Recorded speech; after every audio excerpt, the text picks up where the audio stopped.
Hello friends. दोस्तों, आज की इस वीडियो में मैं एक्सप्लेन करने जा रहा हूँ what is bank reconciliation statement. दोस्तों, ये वो काम है जो इंडस्ट्री में सबसे ज़्यादा पूछा जाता है कि भाई आपको बैंक रिकंसिलिएशन स्टेटमेंट बनाना आता है या नहीं आता है, या आपको बीआरएस करना आता है या नहीं आता है। दोस्तों, ये है क्या बीआरएस, जिसको बोलते हैं full form bank reconciliation statement.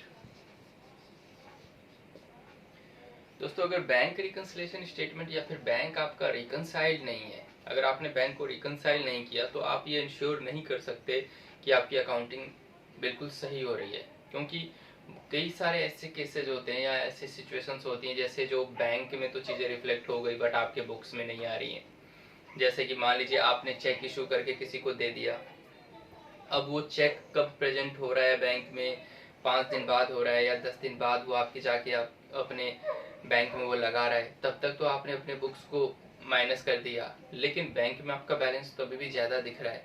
तो ऐसे सिचुएशन को कैसे हम फिल करें, इस गैप को कैसे फिल करें, वही जो गैप है उस गैप को लिखना ही एक बैंक रिकंसिलिएशन स्टेटमेंट कहलाता है। जैसे कि मैं अगर एक एग्जांपल दूं बैंक स्टेटमेंट की,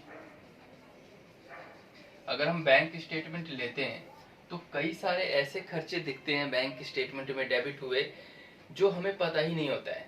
सपोज करिए कि जैसे कि बैंक चार्जेज है,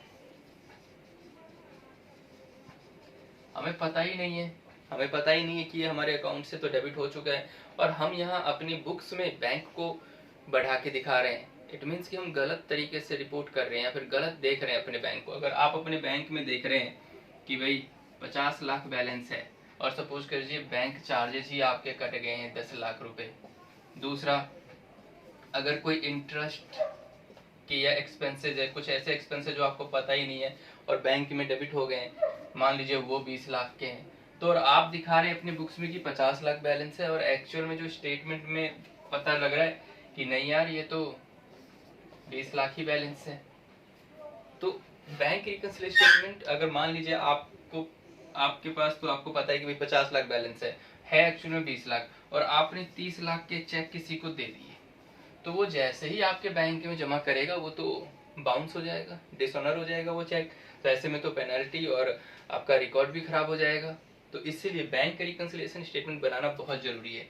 अब सपोज कीजिए, ये तो चलो ये कुछ एग्जांपल ऐसे थे जो बैंक में है। अब हम अपनी बात करते हैं, क्रेडिटर्स को आपने बहुत सारे चेक्स इशू कर दिए, ऐसे 1 2 3 4 ऐसे करके 10 चेक इशू कर दिए, मान लीजिए 80 लाख के, और आपके अकाउंट में है 100 लाख।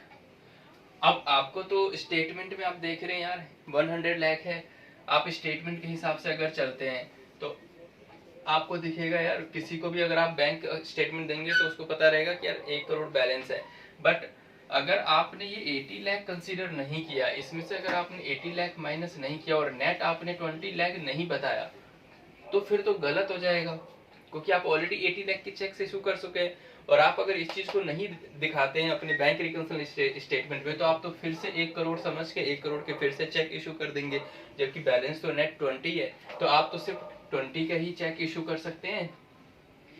एक बेसिक स्टडी जब हम करते हैं बैंक रिकंसिलिएशन स्टेटमेंट में, तो बहुत ही एक फॉर्मेट हमें पढ़ाया जाता है कि balance as per bank, balance as per books, और ऐसे ऐसे करके कुछ आइटम को प्लस कर दो, कुछ आइटम को माइनस कर दो, और फिर आपका मैच हो जाएगा। बट रियलिटी में ऐसा नहीं है दोस्तों। रियलिटी में क्या है, बैंक रिकंसिलिएशन स्टेटमेंट बनाते क्यों है? बैंक रिकंसिलिएशन स्टेटमेंट हम इसलिए बनाते हैं ताकि हमें पता चल सके कि मेरे बुक्स में, मेरे बैंक स्टेटमेंट में क्या डिफरेंस है, और अगर आप नहीं बनाते तो क्या क्या गलतियां हो सकती है, वो मैंने अभी भी बताया है। अब मान लीजिए बैंक चार्जेज है, इंटरेस्ट एक्सपेंसेस है, कुछ भी ऐसे खर्चे हैं जो आपके बैंक में डेबिट हो जाते हैं, फिर उसके बाद आपको पता चलता है, आप उनकी एंट्री ना करें या फिर आप उनको नहीं कंसिडर करेंगे, तो आप अपनी बुक्स को गलत दिखा रहे हैं कि जी आपके बुक्स में तो 30 लाख बैलेंस है। या फिर आप 100 करोड़ देख रहे हैं या फिर 1 करोड़ देख रहे हैं अपने स्टेटमेंट में बैलेंस, और आप ऑलरेडी 80 लाख के चेक्स इशू कर चुके हैं, फिर भी आप गलत कर देंगे अगर बैंक रिकंसिलिएशन स्टेटमेंट में ये नहीं मेंशन करेंगे कि ये सारे चेक इशूज हैं, इशू किए गए हैं, मेरे पास नेट 20 लाख ही बैलेंस है। इसीलिए जो बैंक रिकंसिलिएशन स्टेटमेंट है दोस्तों, वो बनाना बहुत जरूरी है। बैंक रिकंसिलिएशन स्टेटमेंट में अगर मैं समझाऊं तो क्या बनाते हैं, अगर मैं देखूं तो बैलेंस एज पर बुक, जी मेरे पास तो 1 करोड़ बैलेंस है, ठीक है। उसमें से आप लेस कर दोगे जो चेक ऑलरेडी इशूड है। अगर चेक इशूड लेस नहीं करते हैं तो आप हमेशा दिखाओगे 1 करोड़ की बैलेंस है, लेकिन जैसे ही चेक इशू किए 80 लाख माइनस कर दोगे तो आप नेट बताओगे यार 20 लाख ही बैलेंस है। आप सिर्फ 20 लाख के ही चेक नए इशू कर सकते हैं या 20 लाख की ही पेमेंट कर सकते हैं। बैंक रिकंसिलिएशन स्टेटमेंट किसी भी कंपनी में सबसे पहला काम होता है एक अकाउंटेंट के लिए कि भाई वो डेली का बैंक रिकंसाइल करे, स्टेटमेंट के लिए अपने बुक से मैच करे, ताकि नेट बैलेंस पता तो लगे। अगर नेट बैलेंस ही पता नहीं लगेगा तो गलत चेक इशू हो जाएंगे, गलत पेमेंट प्लानिंग हो जाएगी, गलत फाइनेंशियल प्लानिंग हो जाएगी। इसीलिए कई सारे खर्चे ऐसे हैं जो आपने किसी को चेक दे दिया और बैंक रिकंसिलिएशन में आपने वो एंट्री ही नहीं की, तो वो डेटर्स वो क्रेडिटर्स भी अकाउंट ठीक नहीं होगा। तो जब तक आपका बैंक अकाउंट रिकंसाइल नहीं है या जब तक बैंक अकाउंट अपडेटेड नहीं है तब तक आपकी बुक्स सही नहीं हो सकती। इसीलिए बैंक रिकंसिलिएशन स्टेटमेंट आपको आना ही चाहिए। और अगर आपको ये आता है तो आप अच्छे से बता सकते हैं कि यार बैंक रिकंसिलिएशन का इफेक्ट क्या क्या होता है, अगर मैं ना करूं तो क्या क्या गलतियां हो सकती है। इवन फाइनेंशियल प्लानिंग तक हिल जाएगी अगर बैंक रिकंसिलिएशन स्टेटमेंट ना बने ठीक से। तो पेमेंट प्लानिंग में मिसमैच हो जाएगी, चेक अगर आपने इशू कर दिया और आपके पास बैलेंस नहीं है तो वो डिसऑनर हो जाएगा, बाउंस हो जाएगा। इसलिए बैंक रिकंसिलिएशन के इम्पोर्टेंस को समझते हुए उसको हमें सीखना चाहिए, उसको हमें करना चाहिए। अगर आप चाहते हैं कि अच्छे अकाउंटेंट बने तो आपको बैंक रिकंसिलिएशन स्टेटमेंट आना ही चाहिए।